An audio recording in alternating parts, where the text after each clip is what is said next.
السلام عليكم ورحمة الله وبركاته. كسو دوادا جنكين إحسان. ما توحن كهدلينا نكي أدمك وحما أي سوامري مسلميتنا عداديي مقعيسا وحليدا مصطفى كمال أتاتورك waxau ahaa dadkii farqutiriska ah ee diinta islaamka doonayay inuu ka tirtiro wadankiisa. Waxau ku dhashay magaalada Saloniki 1881. Waxau tababarka ciidan bilaabay 1893. Waxa uu qalin jabiyay 1905. Waxa loo diray Sham si uu halkaa ugu soo dagaalamo. Halkaas oo uu doonay inuu ciidankii tashkiiliyo laakiin uu ku fashilmay. waxa uu doonay sidii uu soo caanbixi lahaa. waxa uu ku biiray ciidankii Maxamuud Shookar. haddana waxa uu aaday Liibiya si uu iskugu muujiyo inuu mujaahid yahay ama wadankiisa uu soo dagaalamay.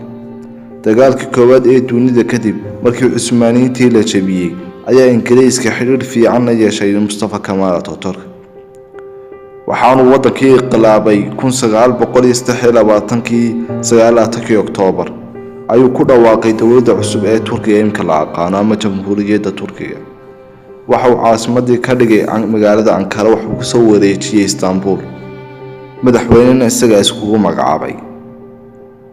waxa uu bilaabay inuu tudumiyo malcaamadihii Quraanka. wasaaradda diinta iyo waqaaftana meesha uu ka saaray. wuxuu keensaday mid isaga ogol. luqadii Carabiga ahna meesha uu ka saaray. waxaanu keenay luqadda Turkiga imka la aqaano. wadanka xijaabku ka mamnuucay, xajku ka mamnuucay, umradiina ka mamnuucay. maalmaha fasaxa waxa uu u soo wareejiyay Sabtida iyo Axadda. waxa wadanka laga dhigay cilmaani. waxa uu jaalaa khamriga cabistiisa. waxa uu lahaa 30 gabdhood oo uu xafladaha la ciyaaro iyagoo dhar asturan aan xidhnayn. waxa uu ahaa dadka aadka u nacab rasuulka sallallahu alayhi wasallam. maalin isagoo meel fadhiya ayuu maqlay eedaamka. wuxuu ku amray dadkiisa ciidankiisa in la tudumiyo masaajidka minaaradiisa. eedaamkan aan kor loo qaadin. waxa uu baktiyay 1938 November. waxa la isku khilaafay tukashadiisa.